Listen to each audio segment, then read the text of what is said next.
माननीय राहुल गांधी जी का, वेणुगोपाल जी, बंसल साहब और मेरी तरफ से मैं स्वागत करता हूं। बहुत मुश्किल समय में एक अच्छी खबर आई, जैसा आदरणीय राहुल जी ने कहा कि आज हिंदुस्तान ने ऑस्ट्रेलिया में अपनी जीत का झंडा गाड़ा है। सब देशवासियों को राहुल गांधी जी की तरफ से, कांग्रेस अध्यक्षा जी की तरफ से बहुत बहुत बधाई। देश का किसान जो पीड़ा में है उसे लेकर आज राहुल गांधी जी आपसे बात करेंगे। और भारतीय राष्ट्रीय कांग्रेस की ओर से एक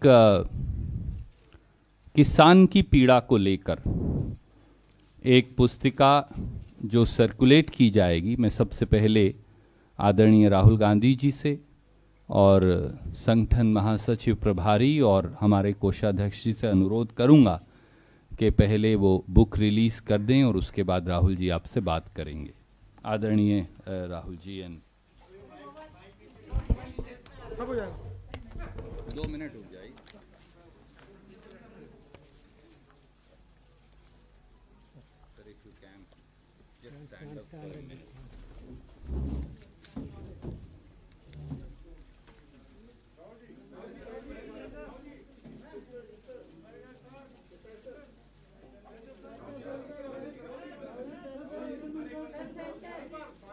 देखें सी कितने फेयर हैं हम लोग, इधर भी दिखाते हैं, उधर भी दिखाते हैं, उधर भी दिखाते हैं। हाँ, बीजेपी होती तो बस ऐसे करती।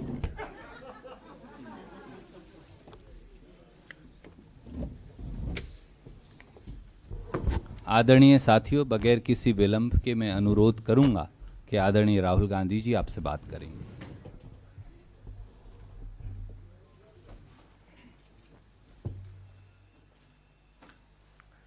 Good morning. There is a tragedy unfolding in our country today. Government wants to ignore this tragedy. It wants to misinform people about this tragedy. But the truth is that a huge tragedy is unfolding. And I'm not just talking about the farmers, because that is only a part of that tragedy. And I would like to go into a little bit of detail about what is happening to our country. And I think it is important that youngsters who believe in the future of this country listen carefully to what I am saying, because this is not about the present. What is happening is about your future and this country's ability to be economically strong, this country's ability to give you a job, this country's ability to stand tall among other nations. So what we are seeing, and we've seen it in industry after industry after industry. We've seen it when it comes to the airports. We've seen it when it comes to infrastructure. We've seen it when it comes to power. We've seen it when it comes to telecom. We've seen it when it comes to retail. Across the board, what we are watching is the development of massive monopolies in this country. What do I mean? I mean that 3, 4, 5 people are now owning this country.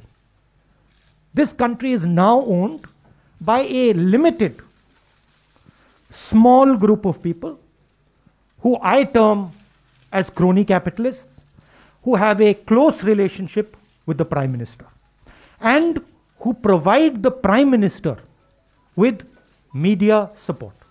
And I don't mean you, because you are not the decision makers. I mean the forces that control you. Which was the space that was protected from monopolies until now. First of all, the biggest business in this country, and this is something that youngsters have to understand, the biggest business in this country is agriculture. 60% of our people are in agriculture, and in terms of the value, agriculture is by far the biggest hit. Agriculture is not just what the farm grows. Agriculture is the machinery that moves that produce. Agriculture is the structure of how that produce is sold. And now what we are seeing is the last bastion that was protected from monopoly is now being overrun. How is it being overrun? 3 new laws have been passed. They are designed to destroy Indian agriculture. How are they designed to do it? By destroying the mandi, by destroying the Essential Commodities Act, and by making sure that no Indian farmer can go to court to protect himself. And to me it is a tragedy that this entire country is just watching this ridiculous show. It is a tragedy because it shows me that the country itself is not able to understand the depth of what is happening. So what is going to be the result of this? The result of this is going to be 3 or 4 people are going to own India. 3 or 4 people are going to own the entire agricultural system. Farmers will not get the value they deserve. The mandi system will be destroyed. 3 or 4 businessmen will be able to store millions and millions and millions and millions of tons of wheat, rice, other essential commodities. And then, my friends in the middle class, you will be paying prices that you have never imagined. Please understand that the rice you buy, the wheat you buy, comes to you at the rate it comes because of the APMC, because of the agricultural system, because of the structure. So this is not an assault on the farmers. This is an assault on the middle class, and this is an assault on every single youngster in this country who is not going to be able to get a job. So this is what I want to tell the youngsters. Realize that your independence is being taken away. Realize that this happened before, and we fought this. And everything we have today is because of the fight that we fought. And the same exact thing is happening to India today. This is the simplest way I can put it. So, why are the farmers of Punjab and the farmers of Haryana standing there? Who are they? They are the patriots of this country who are protecting the livelihood of 60% of this country. I 100% support them. And I go further. Every single Indian person should support them because they are fighting for us. They are not fighting for themselves. They are fighting to prevent this country from falling into the hands of 2 or 3 people. That is the heart of what I wanted to say. मैं हिंदी में बोल देता हूं. देखिए, अगर आप पिछले 6-7 साल को देखें तो हर इंडस्ट्री में उन्हीं 4-5 लोगों की मोनोपोली बन रही है. पावर देखिए, एयरपोर्ट्स देखिए, पोर्ट्स देखिए, टेलीकॉम देखिए, जहां भी आप देखेंगे उन्हीं 4-5 लोगों की मोनोपोली बन रही है. मतलब इस देश के 4-5 नए मालिक हैं. आज तक एग्रीकल्चर में, खेती में मोनोपोली नहीं थी. आज तक हिंदुस्तान के खेतों का फायदा किसानों को जाता था, मजदूरों को जाता था, मिडिल क्लास को जाता था, गरीबों को जाता था. कैसे? एक पूरा ढांचा था जो इन लोगों की रक्षा करता था. उसमें मंडियां शामिल थीं, उसमें एसेंशियल कमोडिटीज एक्ट शामिल था, उसमें लीगल सिस्टम शामिल था. ये 3 कानून खेती में, एग्रीकल्चर में एक बार फिर जो इंडिपेंडेंस से पहले हालत थी वो करने जा रहे हैं। 4-5 लोगों के हाथ में पूरा का पूरा एग्री हिंदुस्तान की खेती का ढांचा नरेंद्र मोदी जी दे रहे हैं। इसीलिए किसान बाहर खड़े हैं और किसान अपनी रक्षा नहीं कर रहे हैं। और ये हमारे मिडिल क्लास भाइयों को और खासतौर से युवाओं को समझना होगा, वो आपकी रक्षा कर रहे हैं, वो आपके भोजन की रक्षा कर रहे हैं। और हम सबको पूरा का पूरा उनको समर्थन देना है। ये हिंदुस्तान की रियलिटी है। अब आप मुझसे कोई सवाल पूछना चाहते हैं, जरूर पूछिए।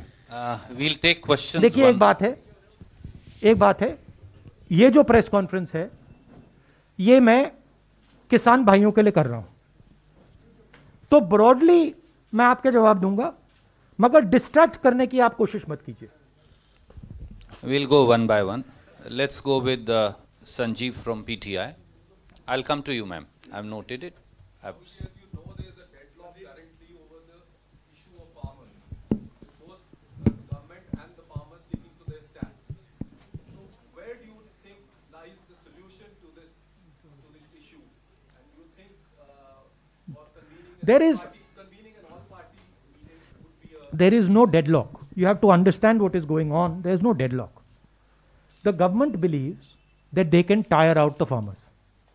The government, in its arrogance, believes that किसानों को थकाया जा सकता है, किसानों का बेवकूफ बनाया जा सकता है। किसानों को ना थकाया जा सकता है, ना उनका बेवकूफ बनाया जा सकता है। किसान प्रधानमंत्री से ज्यादा होशियार है। प्रधानमंत्री से ज्यादा समझ हिंदुस्तान के किसान को है, क्या हो रहा है क्या नहीं हो रहा है। तो that is the reality. Solution एक ही आएगा, ये तीनों कानूनों को वापस लेना पड़ेगा, और कोई सोल्यूशन नहीं आएगा। We are exerting more pressure. We are already exerting pressure. This press conference is a means of exerting pressure. But more than exerting pressure, I think the thing to understand is that this is not about farmers. This is about the creation of massive monopolies in this country that are going to take away wealth from the people of India. This is the crux of it. Please tell me one industry in India today, just name it for me, which is not monopolized by the same 5-6 people. That is the real crux of the issue. The farmers are, this is the first step, but you will see after the farmers, India will not be able to produce jobs. Why is it that the Indian economy has gone from the best performance to the worst performance? Siddharth from ANI, I've noted that.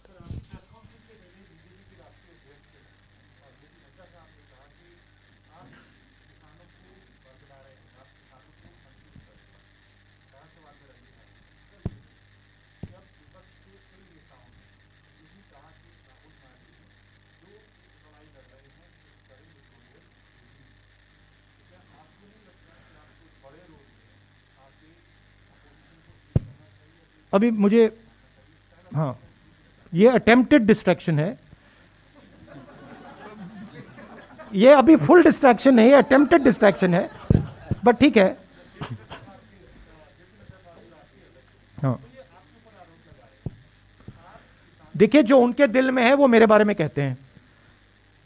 सरकार किसानों को distract करने की कोशिश कर रही है। सरकार कह रही है किसानों को कि देखिए, बात करिए हमसे, 10 बार बात हो गई, 9 बार बात हो गई, वो उसको सरकार घसीटती जा रही है। तो रियलिटी किसान जानते हैं, और राहुल गांधी कौन है, क्या करता है, हिंदुस्तान का हर किसान जानता है।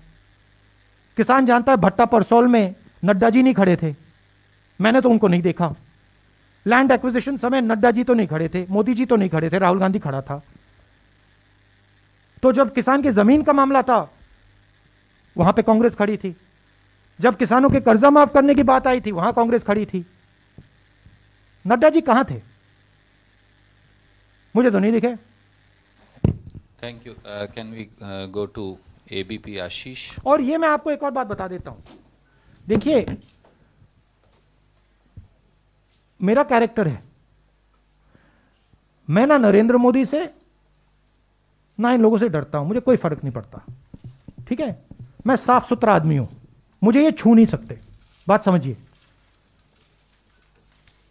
हां, गोली से मार सकते हैं वो अलग बात है, मगर छू नहीं सकते।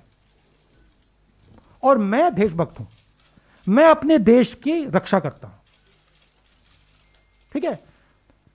और मैं करता जाऊंगा, मैं अकेला खड़ा हो जाऊंगा, पूरा देश अलग से दूसरे साइड हो जाएगा, मगर मैं अकेला खड़ा होकर खड़ा हो जाऊंगा, मुझे कोई फर्क नहीं पड़ता। ये मेरा धर्म है, मैं उनसे भी ज्यादा फैनेटिक हूं, ठीक है। और यहां क्या हो रहा है, जिस चीज के लिए यह देश लड़ा था 70-80 साल पहले, वो फिर से हो रहा है। आज मेरी बात मत मानो, जब गुलाम बन जाओगे तो फिर मानना, मेरे लिए एक्सेप्टेबल है, मैं तो गुलाम नहीं हूं ना। आशीष फ्रॉम एबीपी। सर, जिसका रेफरेंस सिद्धार्थ ने दिया, जेपी नड्डा साहब ने कुछ स्पेसिफिक चीजें पॉइंट आउट की हैं। उन्होंने कहा है कि एपीएमसी एक्ट को रिपील करने की बात आपके मैनिफेस्टो में क्यों की? दूसरा, उन्होंने कहा स्वामीनाथन आयोग की रिपोर्ट को आप लोगों ने स्टॉल क्यों किया, एमएसपी के प्राइसेस क्यों नहीं बढ़ाए?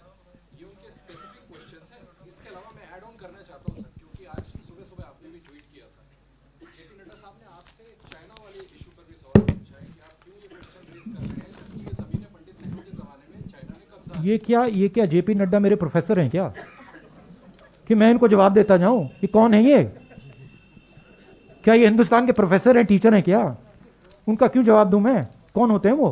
मैं हिंदुस्तान का जवाब देता हूं, किसान का जवाब देता हूं। किसान मुझसे कोई भी सवाल पूछे, जवाब दूंगा। और जहां तक एग्रीकल्चरल सिस्टम की रिफॉर्म की बात है, हाँ हमने रिफॉर्म की बात की है, मगर हमने एग्रीकल्चरल सिस्टम को डिस्ट्रॉय करने की बात नहीं की। हमारे किसी भी कानून में यह नहीं लिखा कि किसान जाकर कोर्ट में नहीं जा सकता। हमारे किसी भी कानून में यह नहीं लिखा कि मंडी को हम खत्म कर देंगे, नष्ट कर देंगे। हमारे किसी भी कानून में नहीं लिखा कि हम मतलब 1-2 लोगों को पूरे हिंदुस्तान का अनाज स्टोर करने देंगे। कोई भी ऐसा कानून नहीं है। Thank you sir. Can we go to Arun from news 18?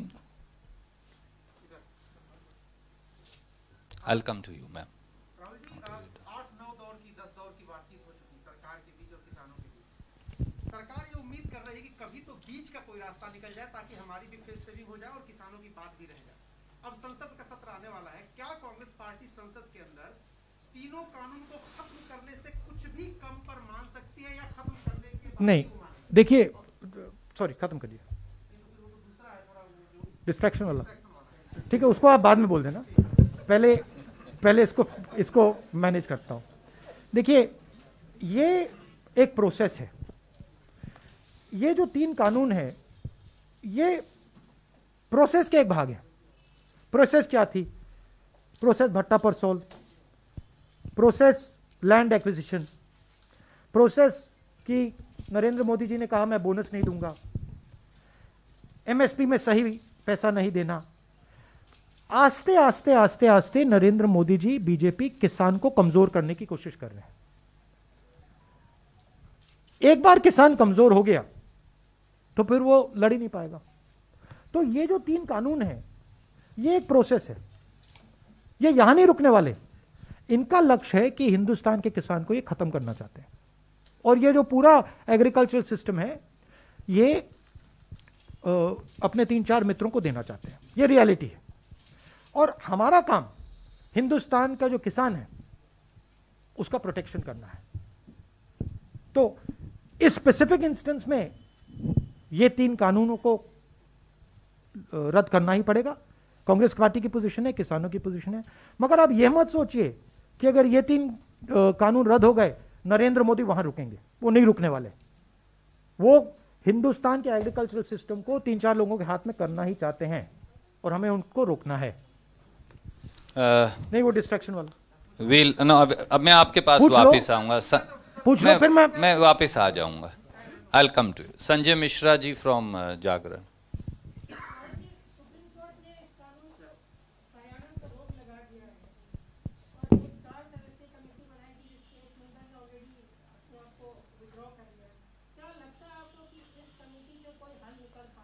देखिए, सुप्रीम कोर्ट पे मैं टिप्पणी नहीं देना चाहता हूं, बट सुप्रीम कोर्ट की रियलिटी पूरे हिंदुस्तान को दिख रही है. Thank you, sir. I'll come to you. I'll come to you. Anand Patel from India Today. You spoke about the narrative and the agenda which the government is trying to set whenever it is in a suit. The farmers were also labeled as Naxals and terrorists and Khalistanis, and certain media also played them up. Now they stand exposed to the WhatsApp chat leaks. How do you see this kind of attempt, time and again by the government whenever such incidents occur? Look, the law will take its own course, but I have an observation. This was top secret information. This was not provided to anybody else. There were 4 or 5 people who knew this information. Prime Minister of India, possibly the Defense Minister of India, the Home Minister of India, the Air Force Chief. These would be the 5 people who would know this. This is a criminal act. Giving official secret information to a journalist is a criminal act, both on the part of the person who accepted it and on the part of the person who gave it. These people call themselves patriots, right? There's nothing patriotic about putting our Air Force at risk. There's nothing patriotic about taking political advantage so that our aircraft gets shot down, so that the Pakistanis know that our Air Force is coming, right? If Mr. Arnab Goswami knows, if it is on his WhatsApp, I assume the Pakistanis also know it. It's not a very big jump, right? So it is a criminal action, and that investigation should begin. I want to know whether it was the Prime Minister of India who told Arnab Goswami, or it was the Defense Minister, or it was the Home Minister, or NSA. I want to know which one of those people told this man. And this is a criminal action, so that, it should be looked into. Thank you. Let me go back to Uma Shankarji from NDTV. Also, the distressing thing, I haven't gone into the details of it, but the distressing thing to me was somebody saying this is going to be very good for us when our CRPF boys are killed, right? That is a anti-national act, and I don't like that language. Thank you. Sir, just 1 minute. Uma Shankarji. Hindi में बोल दूं? देखिए, अच्छा आप सवाल है, एक तो किसान से है, दूसरा जवान से है. किसान जो है वो किसी भी तरह से पॉलिटिकल एक प्लेटफॉर्म आप लोगों को नहीं दे रहे हैं. हालांकि आप किसानों की लगातार बात कर रहे हैं, उनकी लड़ाई संसद के भीतर लड़ने की बात कर रहे हैं, लेकिन सड़कों पे वो आप लोगों को किसी भी पॉलिटिकल पार्टी को मंच नहीं दे रहे. क्यों कांग्रेस इन रूट्स नहीं बना पा रही है? नहीं, ये बात नहीं है. हम किसान की इंडिपेंडेंस को रिस्पेक्ट करते हैं.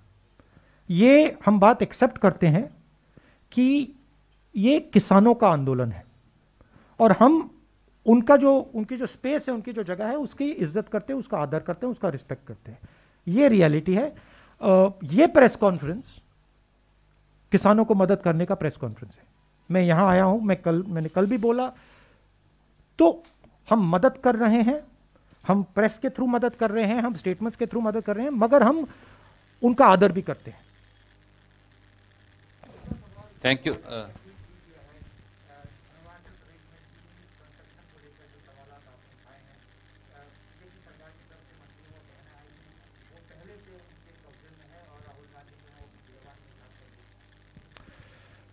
देखिए, मैंने कोरोना के समय कहा था फरवरी में कि बहुत बड़ी प्रॉब्लम क्रिएट होने वाली है.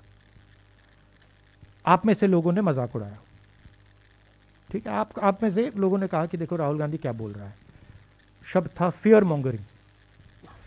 मैं आपको आज बता रहा हूं, और आप अपने नोटपैड में ये लिख दीजिए. चाइना हिंदुस्तान की कमजोरी को देख रहा है और समझ रहा है, और चाइना के पास एक साफ क्लियर स्ट्रेटेजिक विजन है. वो दुनिया को शेप करना चाहते हैं. हिंदुस्तान के पास कोई स्ट्रेटेजिक विजन नहीं है. हिंदुस्तान कभी ये करता है, कभी वो करता है, स्ट्रेटेजिकली काम नहीं कर रहा है. चाइना ने हिंदुस्तान को 2 बार टेस्ट किया है। एक बार ढोकलाम में टेस्ट किया है और अब लद्दाख में अपने ट्रूप्स डालकर टेस्ट किया है। वो टेस्ट कर रहा है, वो ऐसे देख रहा है।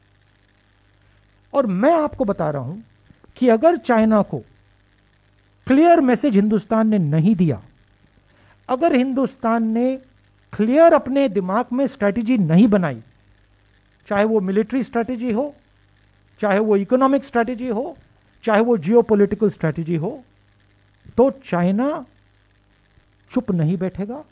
चाइना इसका फायदा उठाएगा और जब फायदा उठाएगा तब नुकसान हो जाएगा, तब आप उसको रोक नहीं पाओगे।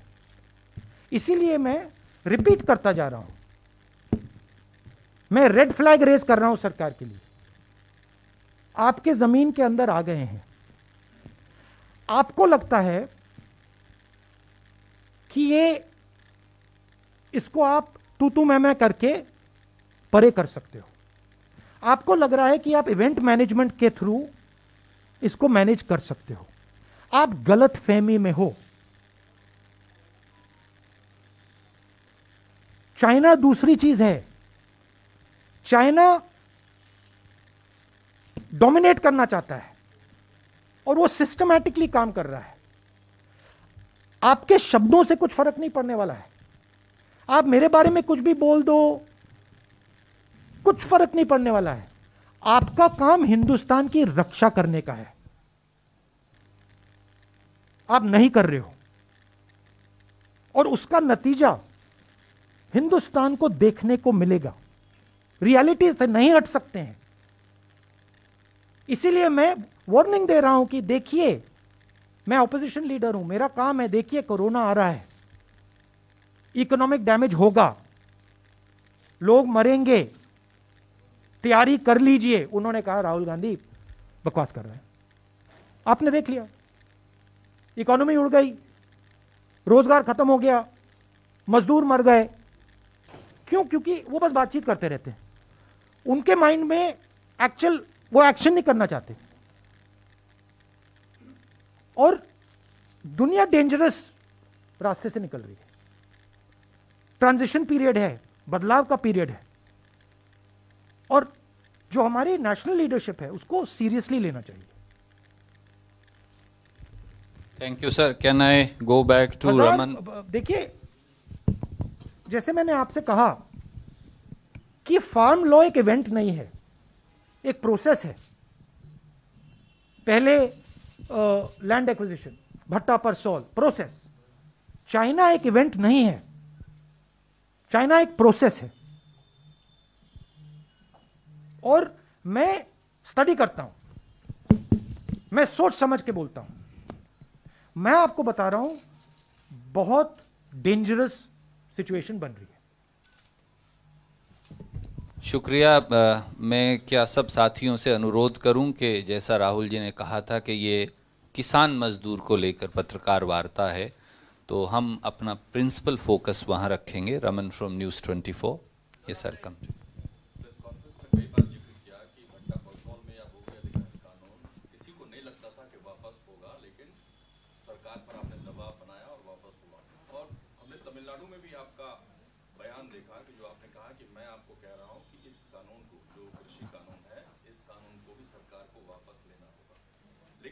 नेता का बयान कल या परसों आया था। उन्होंने कहा कि अगर विपक्ष मजबूत होता तो शायद हम लोग को सड़क पर बैठना नहीं पड़ता। कई महिलाओं ने कहा कि हम अपने घरों से नहीं निकलते हैं, लेकिन यहाँ पे सड़क पर टेंट में बैठे हुए हैं। आपको लगता है कि ये रियलिटी है, उनको भी इस बात को स्वीकार करना पड़ रहा है कि विपक्ष मजबूत नहीं है, इसी के चलते? देखिए, जो विपक्ष लड़ता है वो इंस्टीट्यूशनल फ्रेमवर्क के साथ लड़ता है। विपक्ष को फ्री एंड फेयर मीडिया की जरूरत होती है।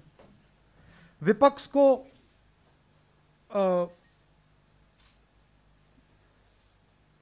इंस्टीट्यूशंस की जरूरत होती है। विपक्ष को जुडिशरी की जरूरत होती है।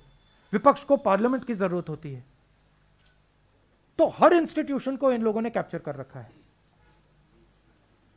कोर्ट्स को ये कंट्रोल करते हैं, मीडिया को ये कंट्रोल करते हैं, पार्लियामेंट में बोलने नहीं देते हैं। तो जिस प्रकार से अंग्रेज हिंदुस्तान को चलाते थे कि देखो अगर ब्राउन चमड़ी है तो बोल नहीं सकते, वैसे ये हिंदुस्तान को चला रहे हैं। बोल नहीं सकते, बोलोगे तो मारेंगे। तो डर का माहौल है। आपने अभी बोला कि सब लोग कहते हैं कि राहुल गांधी लड़ रहा है, मगर डर का माहौल है।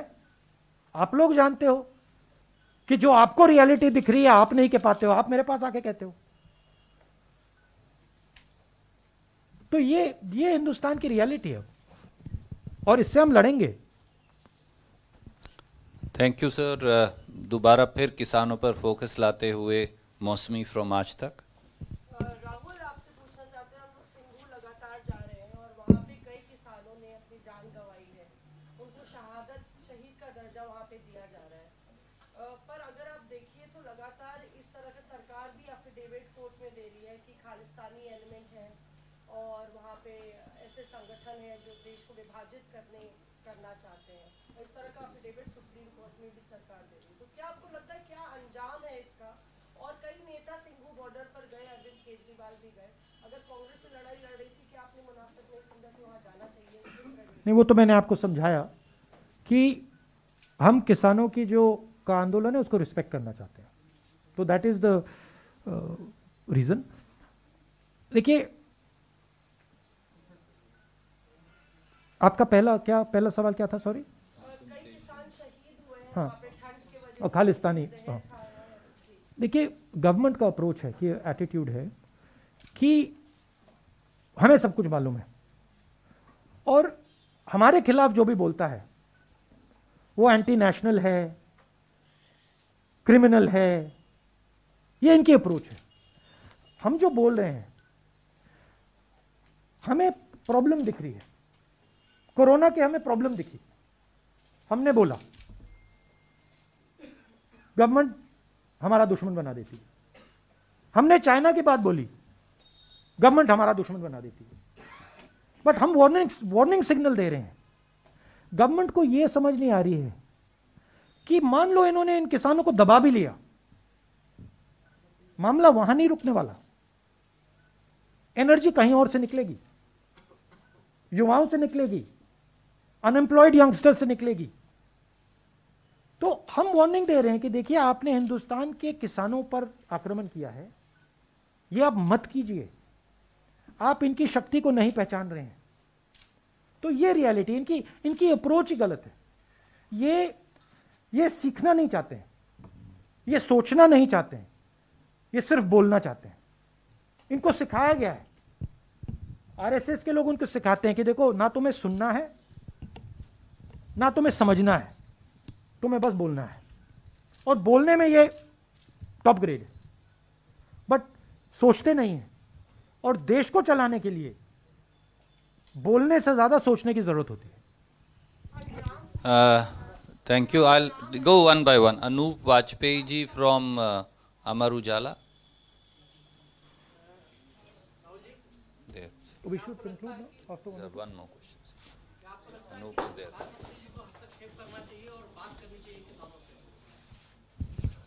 उनकी स्टाइल ही नहीं है। अब उनकी स्टाइल ही नहीं है, तरीका ही नहीं है उनका उनकी दूसरी अप्रोच है। हाँ, तो मेरे बोलने से क्या फायदा? I'll come to you. Sunil Prabhu from NDTV. Sorry, I'm not attempting to distract, but just going on Raman's point about the leadership issue and how you take it forward. I'm not going to get into that. I know that. I respect that. Because the idea is to take it somewhere else. I'm not going there. But my point is that you have been fighting the Congress party and the opposition, be it in parliament and elsewhere. You went to the president and everywhere. All options seem to be out, and now you yourself pointed out the media is not there, the judiciary is compromised, there is a parliament which is compromised. Where will justice come for the farmers? That is the critical issue, and especially in the fact that there is a leadership crisis within the opposition. I believe in the spirit of this country. I do not believe that you can impose slavery on this country. I do not believe this country will accept 5 or 6 people owning it. I don't believe it. So where will the resistance come from? It will come from the people of India. Our job is to highlight what is going on to the people of India. We are struggling. Why? Because the instrument of transmission is not controlled by us. Right? So the press is not controlled by us. We don't have the thousands of crores of rupees that Narendra Modi ji has. We cannot put thousands of crores of rupees in social media. We cannot. But this is an advantage for us. Because it forces us to be pure. It forces us to be honest. It forces us to tell the truth. This is good. I don't have a problem with it. I think broadly I will tell you, if you step back a little bit, what has happened is that the vision that India had for itself from 90s has collapsed. What used to work in the 1990s does not work anymore. So India requires a new vision. It requires a new imagination. And this is all the turbulence that is taking place because India does not have a vision. And Congress Party's job and its skill is in providing that vision. So you will see that we will provide India with that vision. There are many, many, many millions of people in India who do not accept this nonsense that is going on in the country. And they understand that there is a massive failure taking place. We used to be a preeminent economy in the world. We are laughing stock. We are complete laughing stock. We cannot give our youngsters jobs. Our farmers are sitting outside in the cold. I don't know why Narendra Modi ji thinks this is something to be proud of. This is something to be ashamed of. The whole world is looking and saying, what is going on? Why are lakhs of farmers sitting outside Delhi? So he is destroying India's image, which the Congress has built. Slowly, slowly, slowly, Mahatma Gandhi first. Slowly we've built it. वो उसको उड़ा रहा है. मतलब फाड़ फूड़ के फेंक रहे हैं. So that is the reality. We need to conclude. I'll go to Vijay Lakshmi first.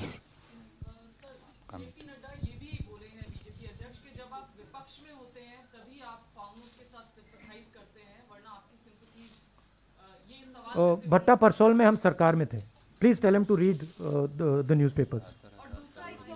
और कर्जा माफ हमने 72,000 करोड़ रुपए किया. और लैंड एक्विजिशन बिल में हमने पार्लियामेंट में ऑपोजिशन में पास नहीं किया था, हम सरकार में थे. But anyway, JP Nadda is not anybody I am answering to. बहुत बहुत शुक्रिया Samia.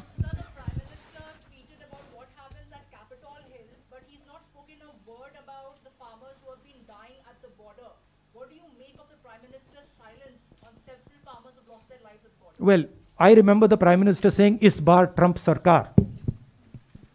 I remember in Texas it was that, he was holding his hand up and saying, "Is bar Trump Sarkar." Sorry, he's. I'm not Trump. He's not Trump. I'm Joe Biden. No, the point is whether he is Trump or Joe Biden. The point is whether he is Trump or Joe Biden, right? As a Prime Minister of a country, you don't do something like that. Because you're disrespecting the people of the United States by doing this. Because this is their choice, not your choice. So it is a lack of understanding of fundamentals. And now of course, Trump lost. So. Thank you, Supriya.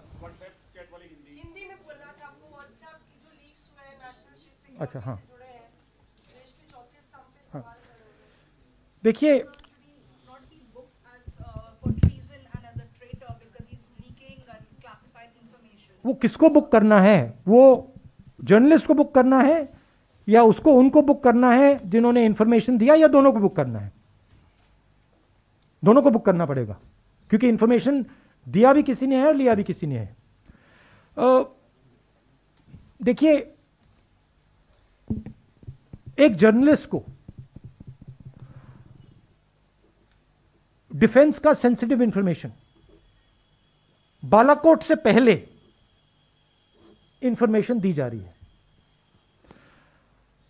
उसी journalist ने पहले कहा पुलवामा के बाद कि यह हमारे लिए बहुत अच्छा हुआ है। Reflection of the mindset of the prime minister. जो इनकी माइंडसेट है वो उनकी माइंडसेट है। ये देखो हमारे लिए बहुत अच्छा हुआ है कि हमारे 40 लोग मर गए, अब हम चुनाव जीत जाएंगे। आपने इंफॉर्मेशन दी, इंफॉर्मेशन चार पांच लोगों के पास थी। ऐसे मिशन में पायलट्स के पास नहीं होती है। ऐसे मिशन में पायलट्स को लास्ट मिनट में मिलती है। एयर चीफ के पास थी, prime minister, home minister, defence minister, NSA. इन 5 लोगों में से किसी ने इस व्यक्ति को यह इंफॉर्मेशन दी। यह क्रिमिनल एक्शन है। पता लगाना पड़ेगा किसने दी और उन दोनों को जेल में जाना पड़ेगा और यह प्रोसेस शुरू हो जानी चाहिए। मगर यह प्रोसेस शुरू नहीं होगी। मैं बता दूंगा आपको क्यों। क्योंकि प्रधानमंत्री ने इंफॉर्मेशन दिया होगा।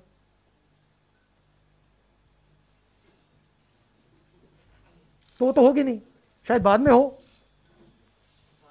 क्या आधार है आप कह रहे हैं प्रधानमंत्री ने दिया है? नहीं, मैं बहुत बड़ा आरोप लगा रहे हैं। 5 लोगों के पास है।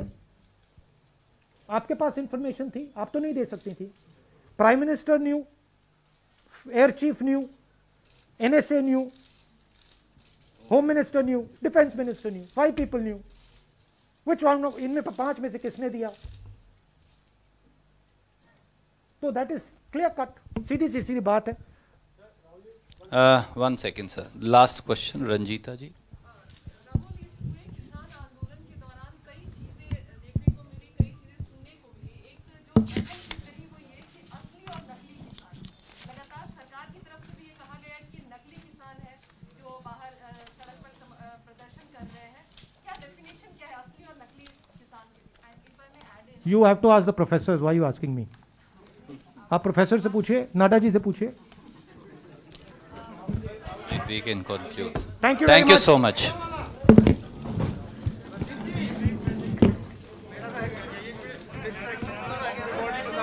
कब होगा ये अखबारी? चलो ना कोशिश